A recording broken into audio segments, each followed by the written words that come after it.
the Rogers network went down, in going down, it disrupted a lot of things and it caused challenges for people.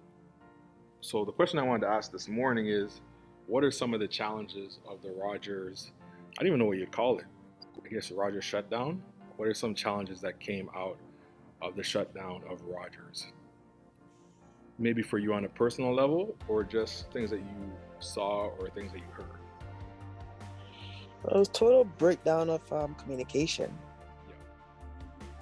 Yeah. Um, it's a lot of people lost money because, for example, the stores, right? They mostly use debit. That's like normally the go-to for everybody is a debit card, and it's almost like a cashless society. And so a lot of businesses weren't able to cash in because people didn't walk around with cash. And so it was very chaotic in the sense where um, even that business lost money.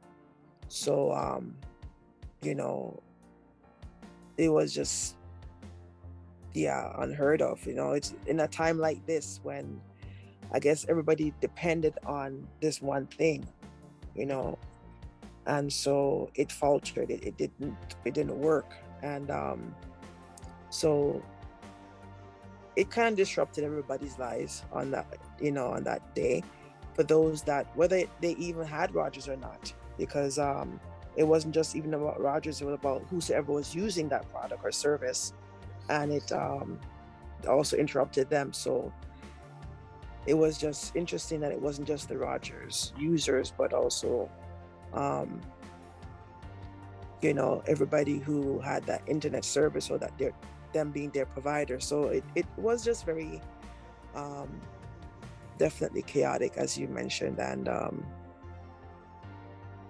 yeah, the outage was just put us in a setback.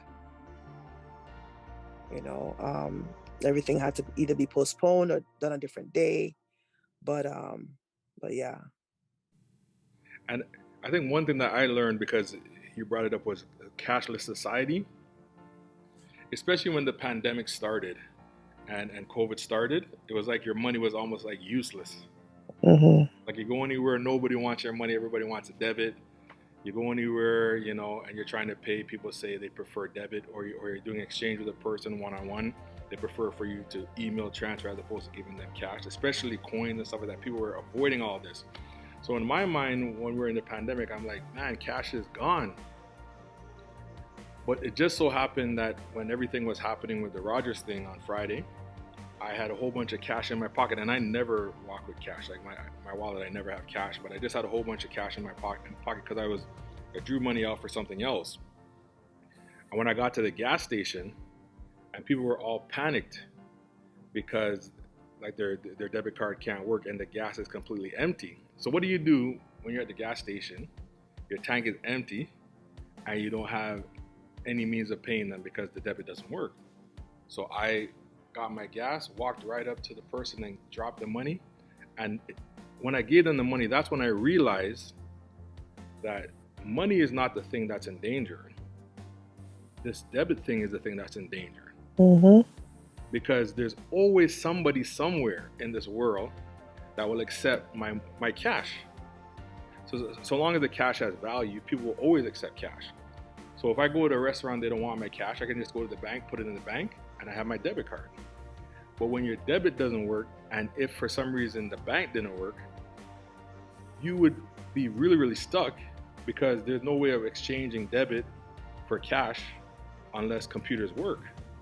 Because how can a person identify you unless they go old school? It's very hard to identify a person without the computer. So I realized that cash is actually king over the debit and the online and the computer, but they are so masterful in teaching us that we live in a cashless society that we have now lost the value of the physical cash that we have in our hands. So one thing I got from this Rogers situation is that money, I'm talking about physical cash money, is vitally important, because you can exchange that. Even if the exchange goes low, you can always exchange it forever. But the debit, if you get a computer master, they can wipe out your money. If the system goes down, you can't access it. If the banking system breaks down, you can't access your money. So this Rogers thing really opened up my mind that the communication system, really, the face-to-face communication system is the most powerful system that we have. Having cash in hand is more important than being on a computer. And even how we're communicating here, I think this is good, but there's a difference in communicating on the computer and communicating face-to-face. If we're communicating face-to-face, you know the color of my pants, you know the color of my shoes, you have a greater picture of who I am. But when we're on the computer, you only see what I want to show you. If I want to turn the screen off and show you nothing, you can't see me. But in a face-to-face encounter, I can't shut the screen off on you. And that's just one of the things I learned through this Rogers situation, is that things are not the way they seem. That the way that we perceive life is not really that way, because it just takes one, because that's just one day. Imagine going through a month and Rogers can't operate. That'd be a problem.